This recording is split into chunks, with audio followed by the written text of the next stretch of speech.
भारत में संभावित कार खरीदार सरकार द्वारा लगाए गए अत्यधिक हायर टैक्सेस के कारण वाहन खरीदने से कतरा रहे हैं।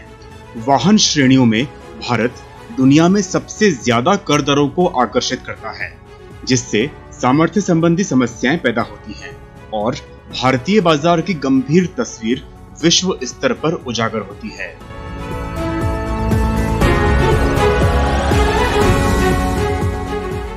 भारत में कारों पर लगने वाला टैक्स दुनिया में सबसे ज्यादा है, जिसकी वजह से मध्यम वर्गीय परिवार अपनी पसंद की कार्स खरीदने में असमर्थ है।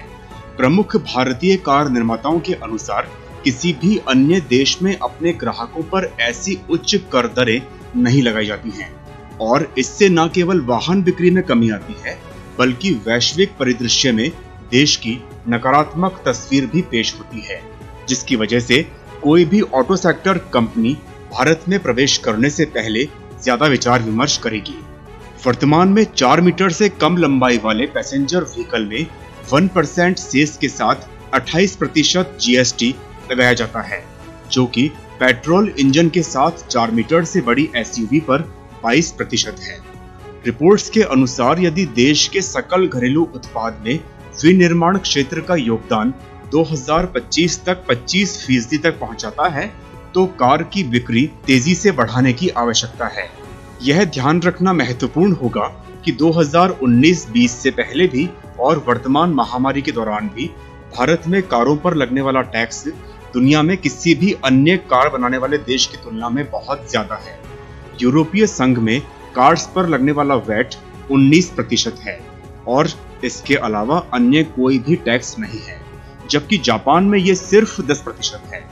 भारत में प्रति व्यक्ति आय बहुत कम होने के कारण कई महत्वाकांक्षी कार मालिकों के लिए गंभीर दीर्घकालिक खरीद मुद्दे बने हुए हैं। वर्तमान बाजार के रुझानों को देखते हुए यह काफी स्पष्ट है कि यदि विनिर्माण क्षेत्र को 2025 तक समग्र सकल घरेलू उत्पाद में भी अपना योगदान बढ़ाना है, तो कार की बिक्री अतीत की तुलना में बहुत अधिक होनी चाहिए। कार उद्योग में लगभग 50% ऑटो सेक्टर का गठन होता है, जो कि विनिर्माण क्षेत्र के सकल घरेलू उत्पाद शेयर्स में लगभग 40% का योगदान देता है, जिससे यह एक ऐसा क्षेत्र बन जाता है जिसे किसी भी कीमत पर नजरअंदाज नहीं कर सकते। उच्च कर दरों का यह मुद्दा एक चुनौती नहीं होता अगर वर्तमान महामारी संकट की विश्व में मौजूदगी नहीं होती। वित्तीय वर्ष समाप्त होने से पहले ही कोविड-19 महामारी द्वारा ऑटो सेक्टर के संकटों को कम कर दिया गया था और इस साल 25 मार्च से लागू किए गए लॉकडाउन ने सभी कंपनीज की बिक्री योजनाओं को बड़े पैमाने पर बाधित कर दिया, क्योंकि मार्च का आखिरी सप्ताह एक महत्वपूर्ण समय है किसी भी कंपनी के वित्तीय चक्र के लिए। कई कार निर्माताओं का कहना है कि वे धीरे धीरे उत्पादन और बिक्री बढ़ाने का इरादा रखते हैं, क्योंकि स्थिति में सुधार होता है और श्रमिक अपने गांवों से लौटते हैं। इस साल अच्छी रबी की फसल और सामान्य मानसून के कारण ग्रामीण अर्थव्यवस्था काफी मजबूत है। ट्रैक्टर की बिक्री पिछले साल की तुलना में काफी अधिक है, जो कि आगे के समय के लिए एक अच्छा संकेत है। कई वाहन निर्माताओं के अनुसार ग्रामीण क्षेत्रों में वाहन बिक्री शहरों की तुलना में तेजी से बढ़ रही है। ऑटो सेक्टर कंपनीज उम्मीद कर रही हैं कि 2020-21 के आखिर में बिक्री पिछले साल के करीब रह सकती है और 2021-22 में यह निश्चित रूप से काफी बेहतर होगी। ऑटो कंपनीज आज इलेक्ट्रिक कार्स की दिशा में मेहनती प्रयास कर रही है और स्मार्ट हाइब्रिड और इलेक्ट्रिक वाहनों के उत्पादन पर ध्यान केंद्रित कर रही है।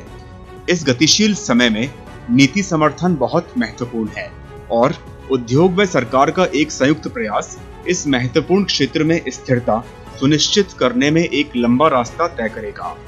भारतीय वाहन निर्माता आज लगातार चल रही महामारी के कारण खराब बिक्री से जूझ रहे हैं।